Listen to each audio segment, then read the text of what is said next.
Bajingo Monger, here we go.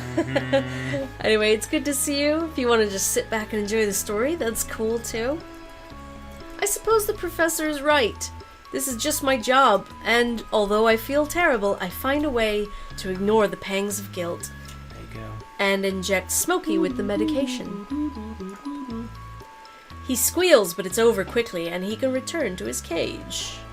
How long does this usually take? The professor looks up again, slightly irritated. I don't know, Suavio, but you're being paid to find that out, aren't you, my dear? Yes, of course. I make a note of the time and observe the cat. Christmas songs off the menu, as well they should be. Yeah, there's just a very narrow window of time where I want to hear Christmas songs. After 5 minutes, there's no noticeable change. 10 minutes, still no change. After half an hour, I think I notice his hair looks a little different. Ooh. I suspect my eyes are playing tricks on me. 1 hour in, and all of a sudden I can see the hair is visibly longer and seems to be continuing to grow. I must say I'm very impressed and a little confused. When is Whamageddon over? I think it ends at Christmas. So if you've survived Whamageddon, congratulations, MDCA. I love Christmas, but even I'm done. Yeah, when Sassy's done, you know Christmas is over.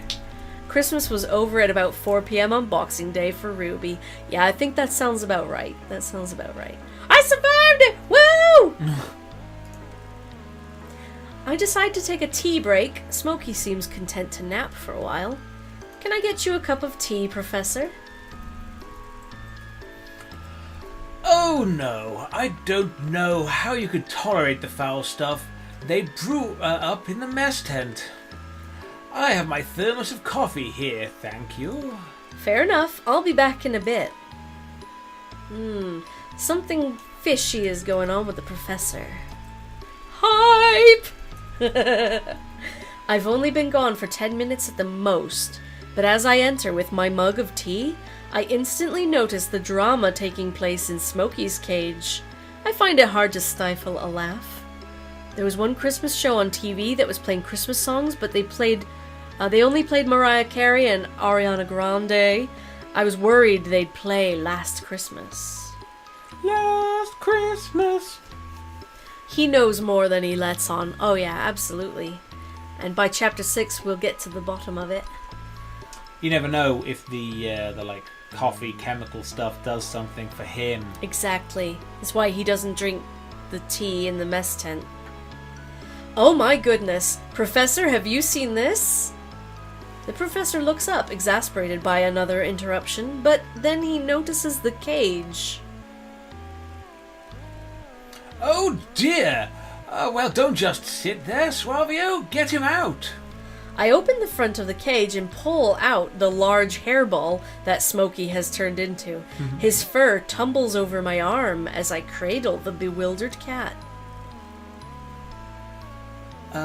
Well, I never. Very intriguing, isn't it, Suavio? Theory, the professor is a werecat. I think so, and maybe he drinks that coffee to stop him from turning completely into a cat. Maybe. I think it's still growing, Professor. I do believe you're right. Perhaps we should consider the clippers. The professor hands me a small set of silver electric clippers, and I immediately begin using them on the ever-expanding Smokey. I continue to shave for the next 15 minutes until he finally seems to run out of fur. My, that's a lot of hair. We both stand staring at the pile of fur at our feet. Just keep a small amount for testing, and put the rest of it out back. Out the back. Moira can dispose of it later. Mora? Miss Marigold. Excellent work today, Suavio. Most interesting findings. Thank you, sir. Although the results had nothing to do with me, I'm left feeling a tad guilty about Smokey's ordeal. OHHHHYAHHHH, that is the biggest cheese. That's the biggest cheese. She is a marigold. He's right.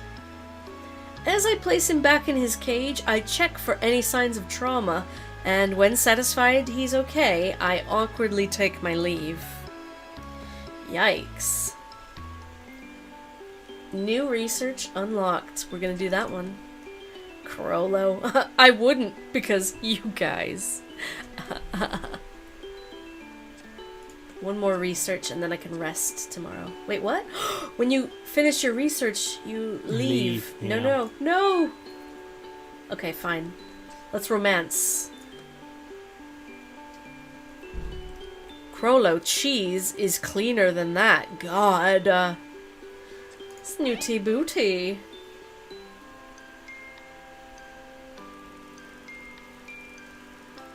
I'm splayed out like a starfish on the beach in my bathing clothes. Hell yeah. Floofy! No, we're gonna do Snooty, I'm sorry. We'll do Floofy, the next character. No! Oh, Sophie. Sorry. It's a swelteringly hot day, and I find it hard to concentrate on my work, so here I am. I let the cool sea wash over my feet and legs as I lay back on the sand. I hear a long, loud sigh coming from somewhere nearby, and I sit up to see where it came from. Snooty Booty, in repose under the shade of a palm tree, is looking about her with a concerned expression. That genuinely made me upset for Sophie. I'm sorry. It was decided before the chapter began. One that I've never really seen a cat make before. I go over to her to see if I can help with something. Are you okay, Snooty Booty? She lets out another long, wistful sigh. To be quite frank with you, human, no, I am not okay.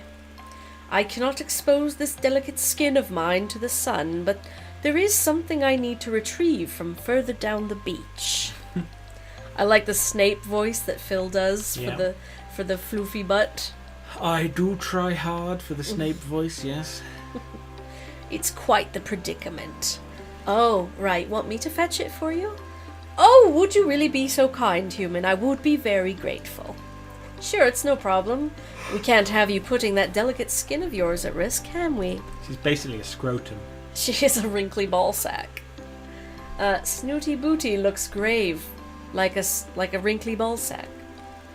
Indeed not. Skincare must come above all else, don't you know? One must never expose one's skin to the elements, human. It really is quite aging. I love Snooty's posh talk, except when she's angry. One must also never get stressed if one wishes to retain one's youthful aura, which is rather difficult on this frightful island. Oh, I know, believe me. How do you know? Are you stressed? Yeah. Oh no, that would upset me terribly. Really? That's sweet of you. Not sure if sarcastic. Of course, you really are a precious thing. I do so hope you are finding your time here pleasant. Again, not sure if sarcastic. Did someone say loots? For the loots. 11 loots CA? Snooty wants the black D. Well, bam! You're like a Sims tooth fairy. Don't worry about me, Snooty Booty. I'm fine. Now, what was it you'd like me to get for you? Well, before I tell you, I must ask that you don't inform the others of the whereabouts of this particular item. It is very dear to me, you see, and one of the few luxuries I have all to myself. Of course, that's no problem. So she likes the booze as well, does she? I can be discreet when I need to be. I do hope so, human. You see, along the beach just south of here, there is a tree which bears the ripest of coconuts all year round.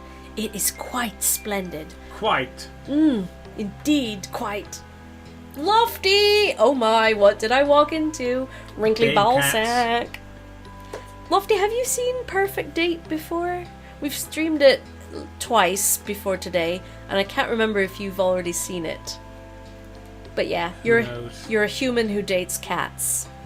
And you're slowly turning into a cat as well. So you're trying to find the antidote so you don't turn into a cat. The coconuts are always so sweet and creamy. Oh god. She wants your cocoa nut. Oh god. No, I have not. Interesting. Well, you're in for a treat. Cats. I date cats. Get over it. Snooty Booty looks as if she's lost in a wonderful dream. Sounds lovely? It is. I like to drink coconut water as often as I can, as it is so good for the skin and the waistline. But the less civilized denizens of the island keep knocking the coconuts down before they're fully matured. Fortunately, no one else seems to have discovered this particular tree yet. Well, okay, Snooty Booty, I'll try to find some coconuts for you. I'll be back soon. You have my thanks, human. How does she even get them open? I've been walking for a lot longer than Snooty Booty led me to believe. I'm not sure if this is even the right tree. They all look the same to me. Although this one does seem to have more coconuts than the others. Nuts, nuts, nuts, nuts, nuts, nuts. Why is his name Suavio, not Filmuda? Because Filmuda was the previous first one. We have a different person each time, it seems. Yeah. I decide to take a chance and bundle up as many as I can, as many as I can carry, in my arms and haul them back to her ladyship. By the time I get back to Snooty Booty, I'm faint from the exertion, not to mention walking so far in the sun. I fall to my knees, panting in front of her. Here you go, Boots. She eyes the pile with a distinct air of disapproval. Disapproval. I only needed one coconut, human. Oh. These are far too many. Well, I do apologize, madame. Tell me you didn't plunder the tree. No, there were plenty on the ground already, so... Oh well, that's a small mercy. At least you didn't hack them down. Hack them down with what? Well, your hands are rather large and leathery. Snooty Booty, I do not use my hands for deforestation. Could you copy that link and say in the bot, let me say, my tree has 3 times. two of the ripest coconuts. Harold, thank you for the loots. 1, 2, 3. 2, 3. There you go. Calling it Snooty's racist. Yep, I think she is. Well, I'm sure you did your very best, although I really don't know what I'm going to do with so many coconuts. You're welcome, I'm sure. You're welcome. I look down at the pile of coconuts and it strikes me properly for the first time how strange it is that there are no creatures on the island to plunder them. What do you think it is, Snoots, that keeps wildlife away from the island? Oh, do you mean the magnetic barrier? Magnetic barrier? Oh, do keep up, human. I thought you were meant to be a scientist. I realize she must be referring to the force field that surrounds the island. Now be a dear and crack one open for me, as if it's that easy. With my enormous hands? Well, you could try, I suppose. I push down the irritation that is slowly rising in me and smile politely. On second thoughts, I'll be back with a screwdriver. A what? Snooty Booty looks horrified. It's a sharp metal tool that bores into things? What on earth do you need one of those for? So I can make a hole to get the water out of the coconut. How else do you propose I do it? Well, look around you, dear. Look at nature's bounties. What about that? Snooty gestures with a limp paw at a shard of rock nearby. Snoots, how do you usually get the water out of the coconut when there isn't a human around? Well, the exuberant Kibbles simply loves to break things. Had you not noticed? It's one of the few reasons I tolerate him, don't you know? Far better than one of your screwdrivers, don't you think? Screwdrivers? She doesn't know how to say screwdrivers. I reach over and pick up the rock. It does look like it could actually do the job. Okay, let's give it a try. Here goes. Holding the coconut in a palm leaf, I gently tap the shell a few times with the stone before finally whacking it. It cracks open surprisingly easy, and the water drains into the leaf. I love the cat's design on the small picture next to the dialogue. Yeah, it's like wibbly wobbly. There now, see how nature provides, human. Yep, again, you're welcome. Quite.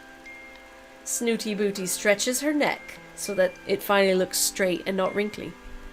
And then her upper body towards the leaf. She sticks her tongue out as far as it can go before raising her big eyes to me. I can't quite seem to... I suddenly realize what she's getting at. Let me help. I let her struggle for a moment or two before I begin to feel a little bit like a child pulling the wings off of a fly. She can't help the way she is. You seem to be struggling a little, Boots. Well, you've placed my libation slightly out of my reach. Oh, I'm sorry. Would you like me to help? Bring a little closer, perhaps? Huh? Can I wipe your ass, too, while I'm at it? Well, of course I would, human. Are you being deliberately obtuse? I would very much like to help you, Snoots, but you make it rather difficult. How? I don't understand. I've been perfectly clear in my instruction. You see, I'm under a spell. It's a very powerful one, which prevents me from following any instruction unless accompanied by some magic words. Oh, would you care to enlighten me? I'm loving this interaction, so much sexual tension in the air. Well, it would go something like this. Please, human, would you mind passing me my libation? Thank you very much. There's a pause during which I'm not really sure what Snooty Booty is thinking. Suddenly the Sphinx erupts into peals of laughter. I seem to have forgotten my manners. Please, do be so kind, human. I would be most obliged. Oh, go on then. I nudge the leaf closer to her, and she delicately laps at it. I truly am indebted. Many thanks. That looks delicious. Snooty agrees without taking a break. You know, searching for those coconuts was thirsty work. I'm sure it was. She's still lapping at the water.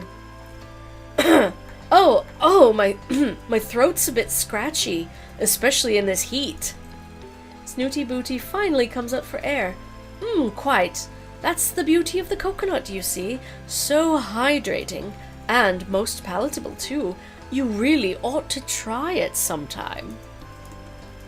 I look down at the now dry palm leaf. Yes, that's a good idea, Boots. And the very best thing after drinking coconut water is to curl up and have a nap, you know. Beauty sleep is most important. Oh, is that so? Indeed, human. I suppose you have other things to do now? Well... Snooty Booty yawns and closes her eyes. I suppose I do. Sweet dreams, princess. She snores softly in reply.